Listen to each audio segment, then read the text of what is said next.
magkano ang kaya mong i-loss sa trade na to? At magkano ang kayang i-loss ng wallet mo? Mayroon ang wallet mo lang is $100. Pero kung gusto mong i-loss, $50. Dalawang trade ka lang nun. Pag na-lose trade ka ng 2 beses, ubos na yung wallet mo. So kailangan mo rin consider yung size ng wallet. Hindi yung basta ka lang pasok ng margin leverage.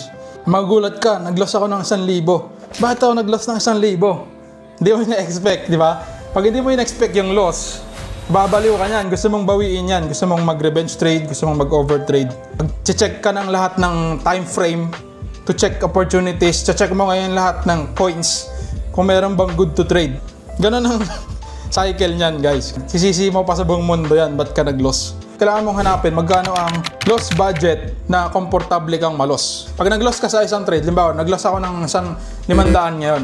Kailangan mong isipin na pag nag-loss ba ako ng 500, meron bang urge para bawiin ko to sa next trades? Meron bang urge para bawiin ko siya ngayon? Magkakos ba to para mag-overtrade ako? Magkakos ba to para gumawa ako ng kalokohan para lang mabawi ko yung 500? Kung ganun ang iniisip mo, babaan mo pa ngayon yung loss budget mo. So hindi ka komportable mag-loss ng 500. So say 250 or 300 pesos. Pag komportable ka na mag-loss ng 300 pesos, doon ka ngayon ko-compute ng standard margin leverage mo at stop loss mo na kapag nag-hit yung stop loss mo, dapat 300 pesos lang yung mababawa sa akin. Ngayon, alam mo na 300 pesos lang pag nag-loss tayo. Pwede nyo computein yung position size.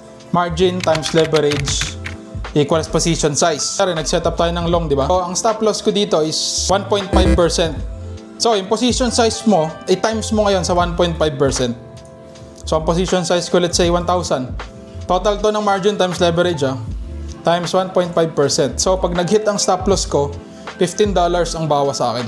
So, that's 800 pesos. Ang target natin, 300 pesos eh. So, bawasan mo pa ngayon yung leverage mo. Or bawasan mo ngayon yung margin. Ganun lang yun. So, let's say, margin ko is $10. Times leverage ko na 50. 500. Times 1.5% na stop loss.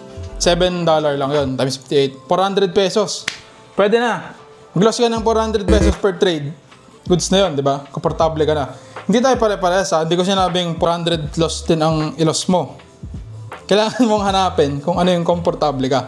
Kasi, iniiwasan natin mag-loss ng malaki. Yun ang goal natin sa trading. Hindi lang sa stop loss nakatingin guys ha. TP, kailangan maglo-loss tayo ng 300 pesos, di ba? Sample natin kanina, 400 pesos, 300, mga ganon.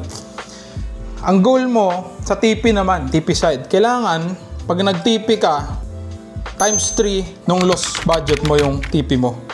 Ganon dapat ang goal.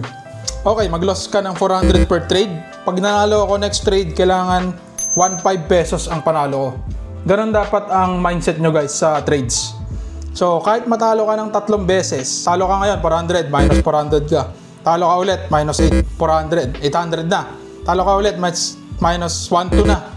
3 talo ka, minus 1.2. Eh, nanalo ka next trade. Ang risk reward mo doon is 1:3. Times 3 ng 400. Ibig sabihin, pag nanalo ka lang ng 1 beses, bawi mo na lahat ng 3 loss. Risk reward and risk management ang kailangan mo para masustain ang trading.